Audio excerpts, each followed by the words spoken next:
Boys and girls, ladies and gentlemen, children of all ages. Probably like many of you out there, when I heard that Nicolas Cage was attached to a Spider-Man property movie out there, I was like, wait, what? He's going to be in like he's going to play a Spider-Man? But then, of course, we heard that it was going to end up being Spider-Man Noir. Now, this is one of them series out there where I would love to get excited about this. I love Nicolas Cage. I love the idea of the concept of Spider-Man Noir going back into that era, and I love that style of kind of things out there. But at the end of the day, this is still coming from Amazon, MGM, and Jennifer Salke and all the rest of her ilk over there. So at the end of the day, boys and girls, we're going to have to wait and see if this ends up being good. Initially, I was kind of cautiously optimistic, but after all the abominations we have seen coming out of Amazon, it is something that I am not necessarily looking forward to. But at the end of the day, I always will try to keep an open mind, because Amazon has been kind of a mixed bag over the years. Occasionally we get something that's really good, and a lot of the times we get something that's hot garbage. But one of the good signs that we can always be hopeful for is when they're actually making things comic book accurate. And we've got some very great set leaks over here from the Spider-Man Noir set out there with Nicolas Cage, and it's looking like these are very, very comic book accurate, and that is generally a good sign. I'm not saying this series is going to be any good.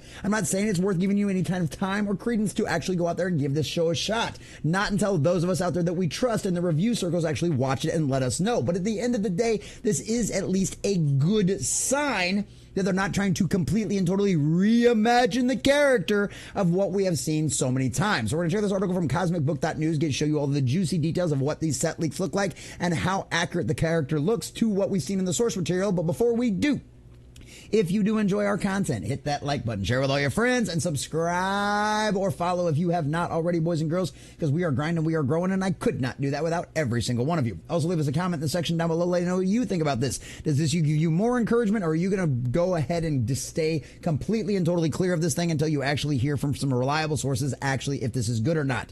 Let us know what you think about all that in the comment section down below, and if you'd like to help support the channel, please check out the links in the description as well. So from cosmicbook.news and our dear sweet Matt McGloin, Spider Noir, first look at Nicolas Cage's costume. So we get a first look at the Nicolas Cage Spider-Man costume as filming is currently underway on the new series coming to Amazon Prime Video from Sony TV. The images show off the comic book accurate take on the character. TMZ has more pics where the stuntman is on top of an old car from the time posted before period the show is set in the 1930s New York City. Now, obviously, we can just click over here real quick and we can check this out from the TMZ themselves. So as you can see here, spoiler alert, this is a gallery that they've got of over 10 pictures, looking pretty cool, looking pretty dope. Sounds like it looks like a good little action scene. We're gonna have a little chasing down the bad guys, the little mobsters out there in the cop car, and all of this kind of stuff. And like I said, this is a pretty accurate to the original source material accurate costume out there. So that is generally a good sign with things, boys and girls. So we'll come back to some of those pictures here in just a second. So, per the official description, Spider-Man Noir tells the story of an aging and down on his luck private investigator in 1930s New York who is forced to grapple with his past life in the city's one and only superhero. In addition to Nicolas Cage, Lamont Morris plays Robbie Robertson, who will be a series regular. His character is officially described as driven, hardworking, and won't take no for an answer. A dedicated journalist trying to make it with the odds stacked against him as a black professional in the 1930s New York. Now, I haven't read the Spider-Man Noir comics, so you guys out there correct me if this is a race swap or if this is actually a character from that series during that time period as well. Let us know about that in the comment section down below. He takes on a riskier stories that no one else would touch in order to catch the attention and a paycheck. He's willing to do whatever is necessary for his career.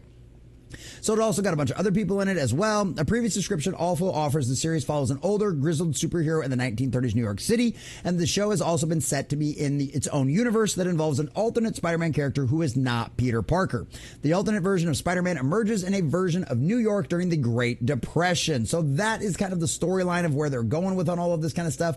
And like I said, these set pictures look pretty cool, truth be told, out there. You know, it's one of those things, you've obviously got them fighting out here. He's got his little web slinging stuff that he's doing right there, probably ended up exiting off of the cars, trying to swing back to somewhere else. Obviously, there's got a lot of the giant green screen stuff, all that's behind it, but they're using physical sets, they're using physical props. They're not just trying to do all of this with CGI. They're doing actual action stuff, and honestly, it looks pretty cool. I mean, honestly, these action scenes look like they could end up being a lot of fun. Everybody loves a good car chase. Everybody loves watching Spider-Man do all of his thing out here, and obviously, it looks like they slammed on the brakes here, and woo, there goes Spider-Man flying forward. So maybe not so sticky on the feet. I don't know. But it's one of them situations where, like, I mean, at least they're going accurate with the time. The cars look good. You know, the costume looks great. Look like everybody's having a good time over here, like something in between takes where he's holding onto the top of the car. You know, it's one of those things we'll have to wait and see. I don't trust Amazon. I don't trust Jennifer Sulky, and I really don't trust anybody else over there either with this kind of thing. I like Nicolas Cage a lot. I think he's a great actor. I've had a lot of fun watching his stuff over the years, but at the end of the day, it's one of those things. He is just an actor, and he will just end up doing what he's told. So whether or not this movie ends up, or television show ends up actually being good, I have no idea. But as of right now, I mean, at least they're getting the costume accurate, so that at least is a good sign in the right direction. As to whether or not that's going to push you to be cautiously optimistic about this series or still completely and totally give it a wide berth because it's from Amazon, that's completely and totally up to you. This really doesn't change my opinion on the series in any way, shape, or form. I still think it's got a more likely to end up being a hot pile of steaming garbage that just completely and totally destroys the Spider-Man character and ends up having probably some other strong lead out there and completely and totally outshining him. But that's just the way things have worked coming out of Amazon over the last few years. So at the end of the day, we will see what happens. This is at least, like I said, a good sign that they're going in the right direction to make the comic book costume actually accurate. Now, as to whether or not that ends up boding well for the story or any of that kind of stuff, it will only be a matter of time before we find out. And at the end of the day, Amazon, MGM, you will get exactly what you deserve.